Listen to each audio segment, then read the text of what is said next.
नमस्ते मित्रों, आज हम बात करेंगे माँ काली के प्रचंड रूप के बारे में। जय माँ काली, जय महाकाल। अगर तुमने कभी माँ काली की तस्वीर देखी है तो मन में एक प्रश्न जरूर आया होगा, ये माँ है या कोई भय का रूप? काली त्वचा, खुली हुई जिह्वा, गले में मुंडमाला और चरणों में स्वयं भगवान शिव। लेकिन सुनो, जो दिखाई देता है वही सत्य नहीं होता। सत्य यह है कि माँ काली डर नहीं है, माँ काली डर को समाप्त करने आई है। आज अगर तुम स्वयं को सनातनी कहते हो, अगर जय माँ काली बोलते हो, तो यह कथा तुम्हें अंत तक सुननी ही चाहिए, क्योंकि आज हम जानेंगे माँ काली का पूर्ण अवतार क्यों हुआ, उनका तांडव क्यों हुआ और भगवान शिव उनके चरणों में क्यों आए। माँ काली का अवतार क्यों हुआ? सुनो ध्यान से।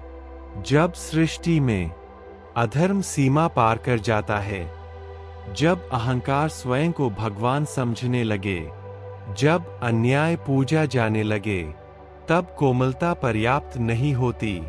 उस समय एक असुर ने घोर तपस्या की और भगवान ब्रह्मा को प्रसन्न कर लिया। ब्रह्मा जी ने कहा, वत्स, वर मांगो। असुर बोला, मुझे अमर बना दीजिए। ब्रह्मा बोले, अमरत्व किसी को नहीं मिलता। तब असुर बोला, तो मुझे ऐसा वर दीजिए कि युद्ध में मुझे कोई हरा न सके। और तब वह भयानक वरदान मिला, जिस असुर का नाम था रक्तबीज। वरदान था, जब भी तुम्हारे शरीर से रक्त गिरेगा, उस रक्त की हर बूंद से एक नया असुर जन्म लेगा। सोचो, रक्त जितना गिरे, असुर उतने बढ़े। और हुआ वही। अधर्म बढ़ा, देवता हारे, पृथ्वी कराह उठी। तब देवताओं ने पुकारा, अब उग्र शक्ति चाहिए। माँ काली का प्राकटे। देवी दुर्गा के ललाट से एक भयानक तेज प्रकट हुआ। वह तेज कोई साधारण नहीं था, वह काल था, वह न्याय था, वह परम चेतना थी। और उसी तेज से माँ काली प्रकट हुई। रक्तबीज से युद्ध हुआ। देवी दुर्गा ने प्रहार किया, रक्त गिरा और असुर बढ़ते चले गए। तब समझ आया, यह युद्ध अस्त्र से नहीं, बुद्धि से जीता जाएगा। और तभी माँ काली आगे बढ़ी। उन्होंने क्या किया? उन्होंने रक्तबीज का रक्त धरती पर गिरने से पहले ही पी लिया। न रक्त गिरा, न बीज बचा, और वहीं अधर्म का अंत हो गया। यहाँ एक बड़ा संदेश है, बुराई को ऊपर से नहीं, जड़ से समाप्त करना ही धर्म है। माँ काली का तांडव। लेकिन सुनो, जब अन्याय बहुत समय तक सहा जाता है, तो क्रोध शांति से नहीं जाता।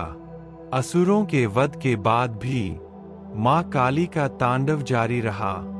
धरती कांपने लगी, आकाश थरथराने लगा, देवता घबरा गए। तब बोले, अब केवल शिव ही माँ को रोक सकते हैं। भगवान शिव और माँ काली। भगवान शिव स्वयं रणभूमि में आए। उन्होंने कोई अस्त्र नहीं उठाया, उन्होंने कोई आदेश नहीं दिया। वे माँ काली के चरणों में लेट गए। जैसे ही माँ का चरण भगवान शिव पर पड़ा, माँ ठहर गईं। उनकी जिह्वा बाहर आ गई।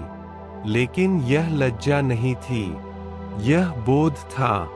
बोध यह कि शक्ति बिना शिव के अंधी है और शिव बिना शक्ति के शव है। यही सनातन का संतुलन है। माँ काली का स्वरूप, असली अर्थ। अब समझो प्रतीक। काला रंग, काल से परे शक्ति। मुंडमाला, अहंकार का नाश।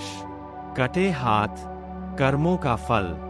नग्न स्वरूप, माया से मुक्त सत्य, बाहर निकली जिह्वा, जागृत चेतना। माँ काली मृत्यु नहीं है। माँ काली मृत्यु के भय का अंत है। माँ काली हमें क्या सिखाती है? अन्याय के सामने चुप रहना पाप है। धर्म की रक्षा के लिए उग्र बनना भी धर्म है। जो शरण में आता है, माँ उसे निर्भय बना देती है। अगर तुम डरते हो तो माँ काली को स्मरण करो। अगर जीवन में अंधकार है तो माँ काली को पुकारो, क्योंकि याद रखना, माँ काली अंत नहीं है। माँ काली नए आरंभ की शक्ति है। जय माँ काली।